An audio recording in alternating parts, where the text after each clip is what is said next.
I'm Justin Champion. I'm Professor of the History of Early Modern Ideas at Royal Holloway. I've been here probably far too long for my own good and definitely for the students' good. My area of expertise is early modern England, but with a European focus as well. And in particular, I'm interested in ideas, both political and religious ideas. And the thing that's always driven me right from the start of being an undergraduate was thinking about why we obey people. Why do we obey kings or governments? And then even more importantly, why do we believe in God, or why do we believe in priests? So those very, very simple questions have driven the sorts of research that I'm interested in. So I've written books about irreligion, heterodoxy, republicanism in the 17th and 18th centuries. And very much those sort of angles, history of ideas, history of culture, looking at visual images, looking at texts, very much those angles drive the sorts of teaching I do. So whether it's first year course, where we do a wonderful course, the best one in the college, I think, which looks at the history of political ideas, sort of from a modern perspective. You know, why do we think democracy is right? Why is consent an important sort of political act? So we go all the way back to Plato, to the ancient Greeks, and we think through those sets of arguments about institutions, democracy, voting, citizenship, and then the more interesting ones that we get onto in the 17th and 18th century, theories of resistance. When is it right to resist tyrants? When is it good to kill kings? Now, a lot of first years get anxious about that because we don't bother reading boring historians. We go back to the texts. And within 2 weeks, they're perfectly comfortable and even excited by encountering these other minds. And I take that sort of theme of thinking ourselves historically into other people's ideas and attitudes into the second and third year courses. So I'm notorious as somebody who thinks we shouldn't have a monarchy because it corrupts in some sense our citizenship today. So the new course I'm teaching, rebranded, is called Killing the Kings, which is all about the first great political trial in European history, the trial and execution of Charles I, who was dispatched by his head being separated from his body January the 30th, 1649.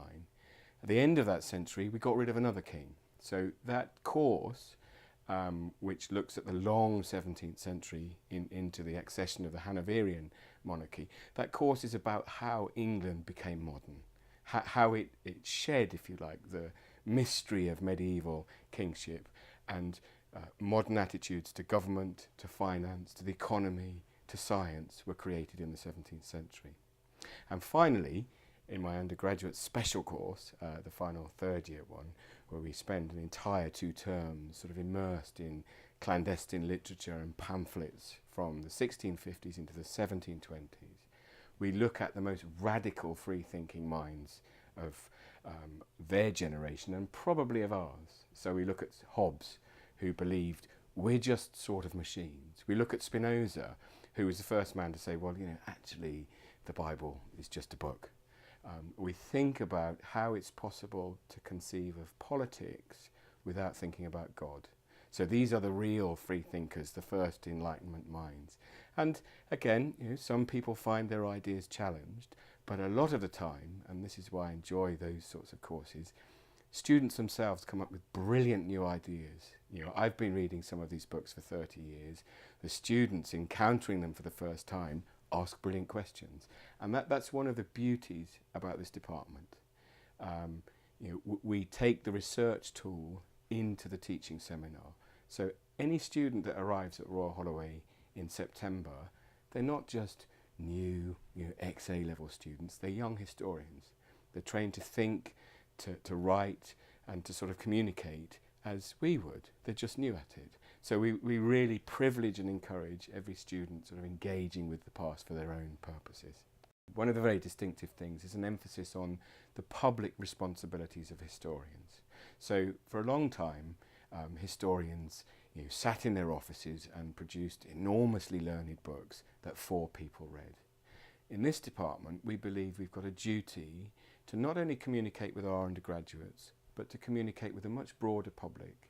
So almost everybody in the department is keen to engage either on television or on the radio or in journalism or in magazines with a much broader audience. And part of our challenge, and it's one we want our undergraduates to absorb because it's exceptionally good for getting a job later on, is the ability to communicate very complicated stuff, lots of analysis, lots of arguments, but to communicate it effectively and clearly to a very broad audience.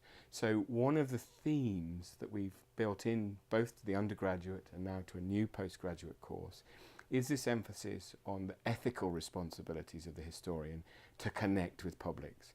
So we're as interested in your ability to write and to talk as to be able to read and sort of regurgitate our ideas. So it's about expressing your ideas in public.